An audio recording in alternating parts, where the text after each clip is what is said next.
Hello, everyone, and welcome to Writers Drinking Coffee. This is a podcast where a bunch of writers sit around, drink coffee, and talk about writing, publishing, and the whole creative process. We do not censor ourselves, so consider us PG-13. Your hosts today are John Schmidt and me, Jeannie Warner. This is episode 110, interview with Isabelle Hardesty. Welcome, Isabelle. Thank you for having me. Oh, I am so delighted to reach out and chat with you. You have written 4 books, a trilogy, and you have a new one that has just come out a little bit. Tell everybody a little bit about yourself. Well, I'm originally from Miami, and my background is visual arts. I was an art teacher for a long time, and my husband and I would always go to Dragon Con. And I found myself in the writing tracks a lot. I would do the other tracks because I'm a nerd, but I would find myself in the Hyatt and some of the lower rooms, just in the same writers group tracks. And one day there was a call for an anthology, and I actually applied. I actually dared to apply. Originally, maybe I wouldn't have. I would have thought, oh, that's for someone else. But I dared to apply, and it taught me how to finish a work. Wait, please tell me, what is the name of that anthology? Oh, it is Legends of the Dragon. I believe paperbacks are available. I don't know if publishing continued. I think there was a glitch or something.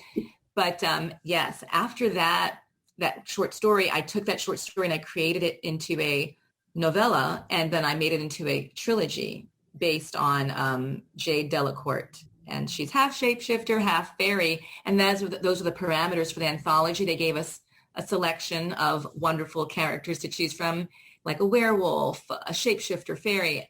And I didn't understand. Like at first I was like, what? What? But I made it work. How did you get from, you've written a short story, it's a beautiful little polished gem all by itself, to this could be more? When did you know it was a novella? And when did you suddenly realize that, oh dear, I have a whole series? Where in the world building did that realization come for you?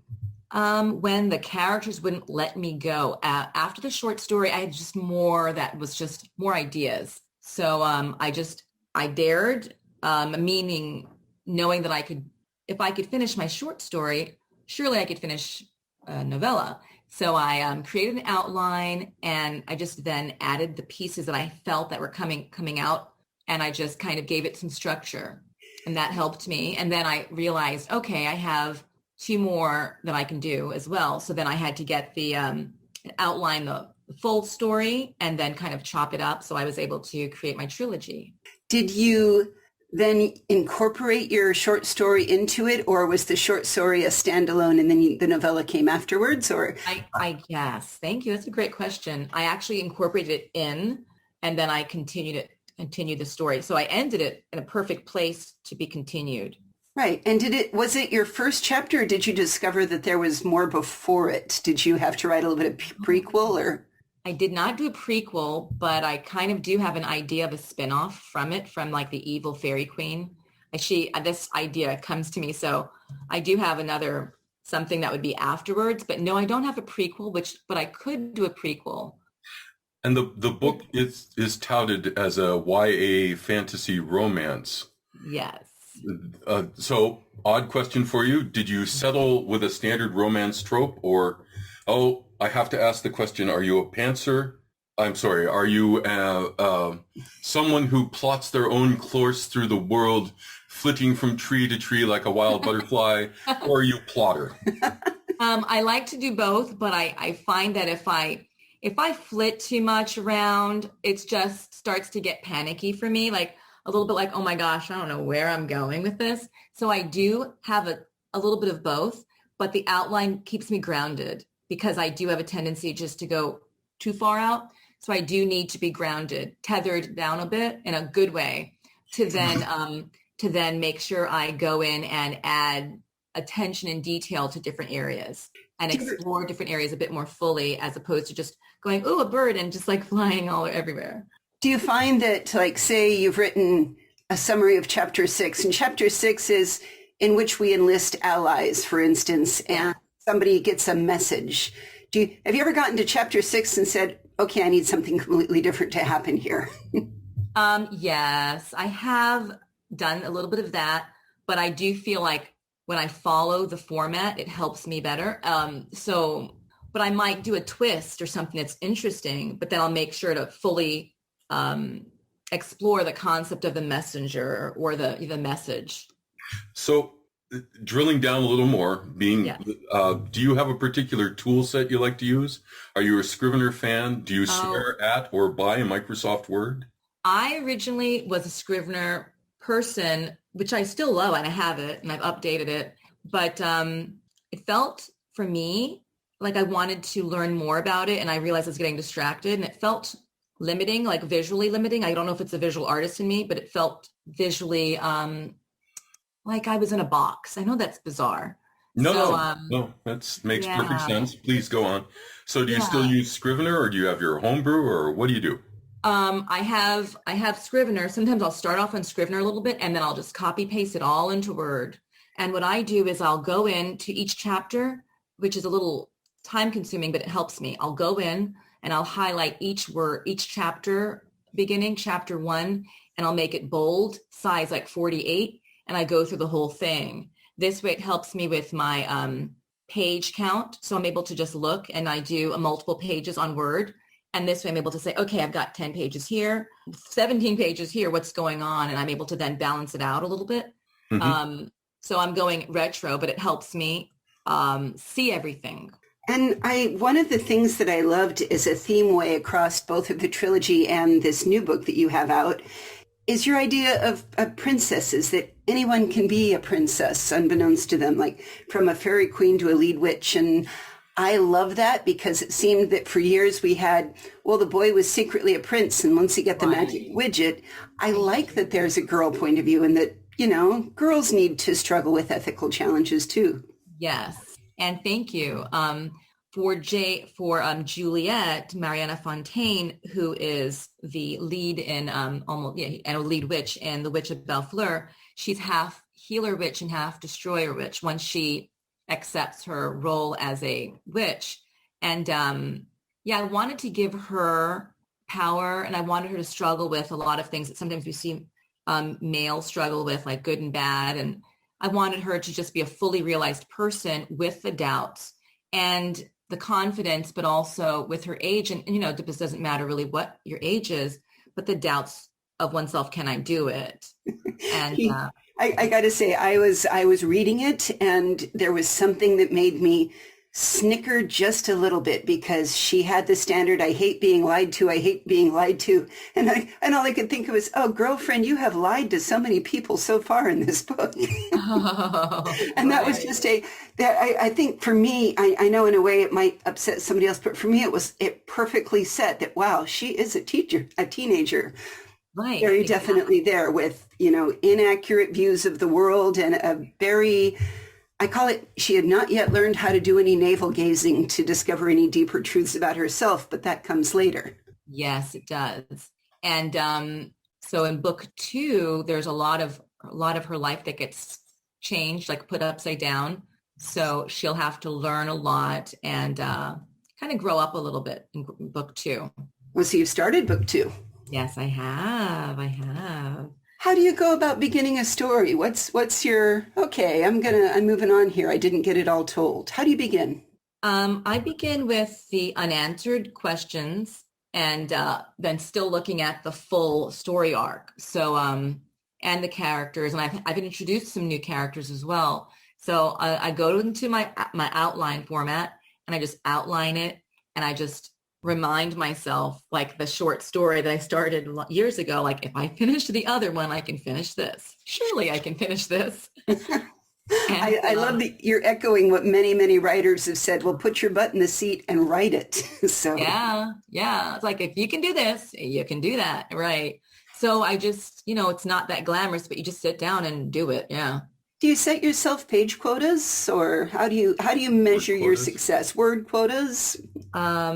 I try to, but with my 4-year-old wonderful son. Well, yeah. Little chaos marauders, yeah. And like right now, he's not really napping so much. And so I do that when I can. But but it is basically just sit down and do it anyway. Somehow you have to incorporate him into the process of your creativity and, do all these things because it has to get done. Is there a lot of creativity right around nap time, or is that more universal because everybody's tired by then? I know. Yeah, definitely a lot of creativity then. And in the evening, there's creativity. And I have to get myself back up to waking up in the morning early because I have to get back to it. Yeah. But you just, don't really have that luxury of waiting for inspiration or like, I'm going to wait until the sun just comes in through the windows. I just have to get it done. Yeah. What has changed for you as you have started your fifth book, so the sequel to the Witch of Bellefleur? What has changed for you? Do you find it harder or easier as you go? I find it both, I guess. It's easier. Some of the technical things that I may have not known before that I feel a little bit more familiar with. It's nice. It's, I don't have, I understand the concept before. I was like, I Googled, like, what does a chapter look like and how long should a chapter be? All of these questions, like all these things you don't know or you overthink it. No, it's beautiful. We're laughing because how many times we've looked up the fact that we showed another episode. You can look and say, how many words does it take to be a YA book or a fantasy book or any of these things? And I'm laughing because I recently went through a bookstore flipping through YA books looking for a similar one so I could see chapter sizes versus age, and then YA covers such a large demographic. And then I found, to my horror, with a reading group I'm in, that I actually dislike a lot of YA. I love a lot of YA, but I stumbled into the YA where I'm like, oh my God, I'm reading about teenagers again. Oh, right. What's going on? Yeah. And you want to like throw the book down, but you're like, I don't really want to throw this one. But yeah, it's so vast. And then there comes a point when you realize as you're Googling things, you're like, I kind of know the answer, but is this a great way to distract myself. Mm-hmm. Mm-hmm. So writing. Just stay on target, keep writing. Exactly. And I remember I used to be on Twitter more to like, quote unquote, I don't know what I was doing. I don't know what I was doing. I'm going to be on Twitter to like.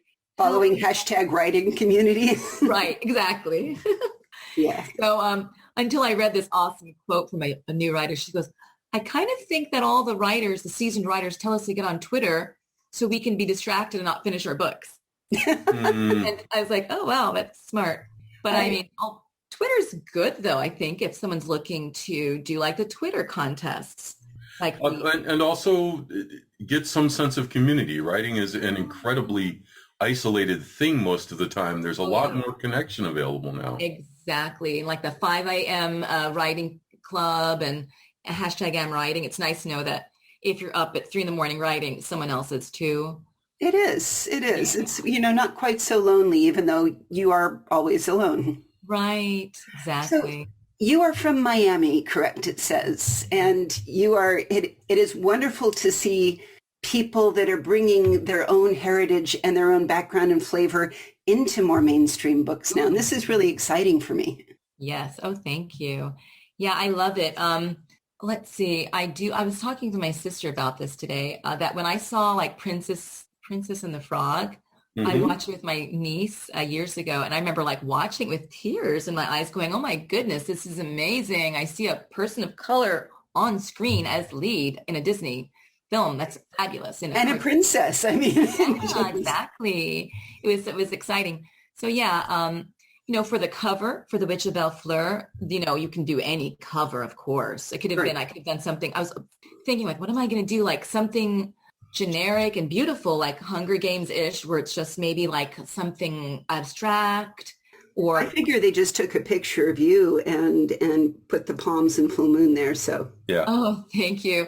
But, I worked with someone and then they came up with this. And so see, yeah. I wouldn't have been shocked if you told me you did it. You actually have a background in art, visual art. Yeah. So I worked with someone who worked on the font for me. I then did the graphic, like the model I did. So I did a lot of it, but someone did help with wording and then the background and the palm trees I did. Yeah. So you did design. So you did design it. I sure did. That's awesome to be able to have that creative control to say, this is my image. And then you can work with somebody who's better at book covers, but you still have your artistic vision. And that's really neat. Yeah. And it's nice to know that depending on your budget or lack thereof, you can get things done as a self-published author. And you can, yeah. Well, what is your editing and input process? I mean, there's a lot of people, some people swear by their beta readers. Some people merely swear at the idea of beta readers. And some people use professional editors. Some people run it through their writing groups. Yeah. Right. So, yeah, I'm learning more about beta readers now, I guess after the fact. But I used a professional editor. And I loved that process because I felt, especially for my first 3 books, I felt like I was being kind of just helped because I needed some help. She was fabulous. And now going forward, I have some amazing readers that are part of my newsletter that I love and I trust them. But I'm always going to go with an editor as well. But I mean, I think I'm still learning the value of beta readers, and they're fabulous. And each person has their own special superhero power. So, it's up to us to actually use them. And, that is the truth. And sometimes I just like having an extra reader look at it and say, oh, did they get the basic theme of it? Because sometimes what's in my brain does not necessarily make it to the page. So it's super good to have somebody say, this is contradictory to that over there. You clearly were thinking about something and then came back to it and were thinking about something else. And and it's nice that they care about the book and the story. So that's fabulous. Yeah, absolutely. And have you ever thought of joining one of I know if you're looking online, there are writing groups and there's people that circle critiques. I'm along in a couple. Where you bring your stuff in and then folks go over it with you like, ooh, this one doesn't really work. Or I see this is clearly an allegory for the worker, being put down by the man. Like that wasn't what it was at all. So, it's good. It's good and bad. Some people hate them. Some people swear by them. Again, I think I started it as a part of myself was like, I'm going to do this. And then I realized that I was doing it because I was scared. So knowing my personality, I stopped because I knew that I was never going to finish. This was, I believe, before Jade's Awakening came out. Right. So I was, I was starting my own little community kind of, but I just didn't know what I was doing. So I backed out of it. But I think now, I would be more inclined to use it, knowing that I'm not going to then use it as an excuse not to continue writing. Right. Yeah.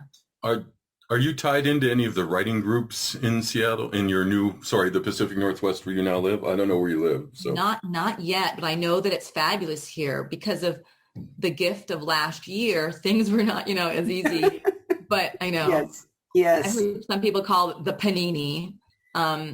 So I know that there's a treasure trove to be discovered. Yeah. Unearthed. Totally unearthed. Big time.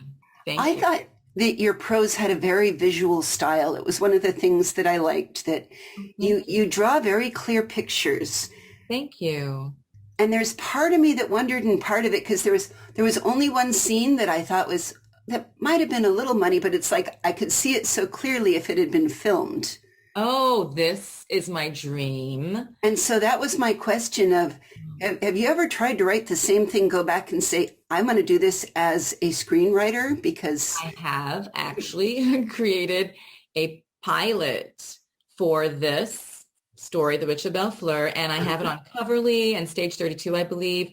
And so I actually, last year, I was part of a smaller writers group. And this man who I think I just had met online at that moment said, oh, something about cover fly. And I thought he said, no, what was it? I don't even know. Screencraft.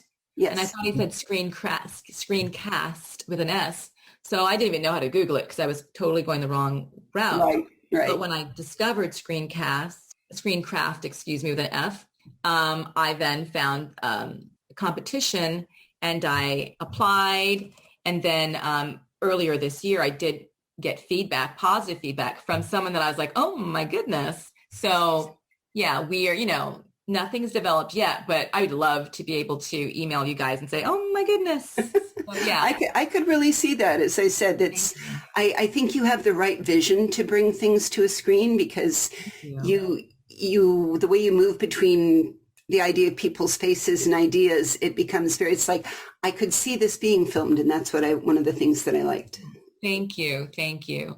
As I wrote, I wasn't sure about certain descriptions because I didn't want to do the cliche thing like, oh, they're ivory skin or they're brown skin, because that's I did that a few times, but I didn't want to get so stuck into describing people in a way that I was just tired of. Right. I did want to describe people in a way that was fresh and, I don't know, I guess modern and authentic. I don't know, but thank you. Well, exactly. And I went to a fantasy con, and after you get the big bag full of books, and I went through and threw out anything that described boobs or butts within the first 5 pages. I hear you. Yeah, you're like, yeah, I don't care. Because first of all, that tells me something about the writers. First of all, yeah, they're all men. Male gaze, male gaze, male gaze. And to me, it meant that, this is probably not going to go very deep into any ideas or themes.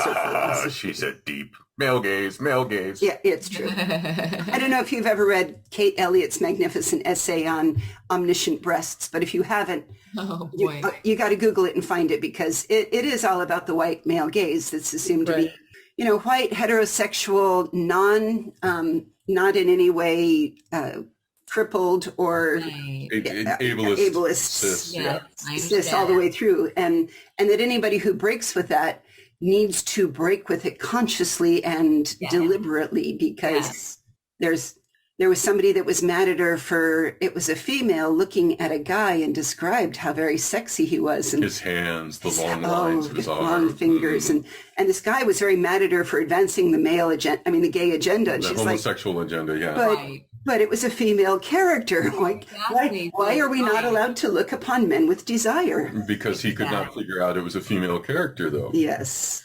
So anyway.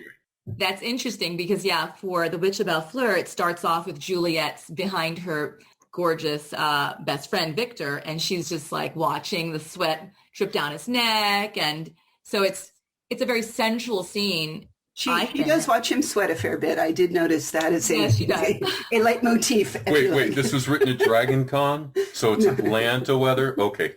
Oh, yeah, right. So this one was for The Witch of Bellfleur, which I started off actually in Georgia, but I finished it in the Seattle area. But I also, by the way, in your blog part, I loved that you included a mango batido recipe. And I just want to I thought it's clever marketing for those that are out there self-publishing their own groups and thinking about marketing. This was genius, people. It is very clever to take a bit of your book, blog about it, and create recipes like Chaz did it for his School on Mars, and to bring this is a drink that your heroine would like. I think that helps engagement, especially with younger folk. Thank you. I'm trying to do anything. I think that might have been my sister's idea, but I'm not sure. But all ideas, wherever they come from, are great. Exactly. All ideas, they really are. But I wanted to make it fun. When my idea for writing the book was, I want when someone reads this book to just bring them joy. Yeah. That's pretty much it. Just to make them laugh or, just swoon or whatever the case is, to dream, to dare. But that's what my idea was. So I try to keep it fun and light also on my blog, but as much as I can relate it back to my story. Yeah, stories. And here's a world building question, because both of these have to do with magic in one way or another. Yeah. How deeply in your head have you figured out how magic works? Is it a wave it and it just sort of works thing, or have you figured out some of the metaphysics and things around it? I have fun with it. I don't go that deep with it, but I believe it's there and it's strong. I think I'm working on another project which goes a little bit deeper with magic. We do have spells in this book, which are fun. Yeah. And portals with Juliet. Oh, I liked the teleporting thing, and I would like to be able to do that right now, because that would ease my COVID problem a whole lot. No, me too. Where would you teleport to? Australia. My friend's getting married this weekend, and I can't be there. Hi, Vic. I love you. Oh, that's a great one. Yeah, I don't know where I'd probably teleport early to a Dragon Con. Yeah, I can see that. Yeah, I'm excited about being a panelist. Oh, Oh. and tell us about your panel. Tell us about the panel. Oh, I don't know what panel it's going to be yet, but I did get in touch with some people, some of the track directors. I think I'm probably going to be on a Buffy panel for talking about different seasons, but that is not, so that's exciting. So I've been watching season 7. Let's see what else. I'll be on some of the writer tracks, which is fabulous because I was sitting down watching these writers earlier. Absolutely. Yeah, it's wonderful. Oh, I went and argued mostly, but mine was more of the scientific part of saying, okay, as you write all these things about security, I think it is wise to be aware of when you're making stuff up versus not treading on something that's real and not trying to tell somebody something's real when it's not. And I think there's more fluidity in the world of fantasy that way. Oh, yeah. Your magic of healing and then your magic of destruction, it's beautiful. They're nicely balanced. Thank you. Thank you. Thank you very much. Yes. And I love the characters and the magic and the problems that come with the magic. So it's pretty exciting. When you start opening up a little door, it's interesting to see the other doors and pathways that are interconnected. Yeah. You're going to end up writing more books if you keep walking down these paths, you know. I know. I literally went to the beach with my husband and son. I think, was it yesterday? It was yesterday. And I picked up a rock, just a rock, and it gave me an idea for a story. And I'm like, no, but it's a good idea. So Do you get distracted and say, oh, this is a short story dying to happen, and where do I fit this in? Yeah, 10 chapters later. I just want some more time, but I have other ideas, but it's all good. It's all good. Right. Are you thinking about agent quest and representation, or are you thinking maybe that's more of a screenwriter direction, or what's your future goals for yourself as a writer? I would love to be represented. I did have 3 book offers for The Witch of Bellefleur, and one I turned down because I did some more research on them. I found them via Twitter, and I just did some research, and it said they don't allow, I think, a gay main character. So I was like, okay, bye. Yeah. Come on. So yeah, the other one I said no to because they were small. Not small is not bad at all, but I just thought, well, I can get those reviews on my own. Mm-hmm. Yeah. So I said, you know what? I'm going to pass. The last offer for The Witch of Bellefleur was also a small publisher, which I was excited about. And I then got an agent after the fact, and I still couldn't sleep at night. There's so many questions, and I thought it was maybe, I just couldn't be settled with it. So I just said no. Right. It wasn't right for me. So then I just said, okay, this is when you know it, girl. Just you have to self-publish this and get the story out. So Yeah. that's it. Yeah. Absolutely. Any final thoughts you would give to somebody who wants to be a writer? Maybe start small with a small story if it helps you finish it and know that you can finish, and then share it and be brave. To be a creative person in any respect, you have to be brave, and it's worth it. Oh, it's so worth it. All right. We will put links to Isabelle's stories and the other interesting things we mentioned on the website, which is www.writersdrinkingcoffee.com. You can also find us on Facebook or Twitter. We answer email. Isabelle, okay if we just publish all of your links out there too? Will you answer questions for people? Oh, definitely. Most definitely. Thank you. Thank you so much for being with us today. Thank you. It's my pleasure. Thank you for having me. You've been listening to Writers Drinking Coffee, a labor of love and enthusiasm put together by the hosts. Our main web support magic is brought to you by Deirdre Schween, and our sound engineer and backup web spider is David Welsh. Our intro music is Pretty Maid Milking a Cow, and our exit music is Breakfast with a Morning Person, both by Michael Engberg. You can hear more from Michael Engberg on manyhatsmusic.com. Our podcast sponsors are The Bean Scene in Sunnyvale and Jackal Designs out of Australia, enabling you to buy cool WDC swag like our 100 episodes t-shirt. And hey, thanks so much for listening.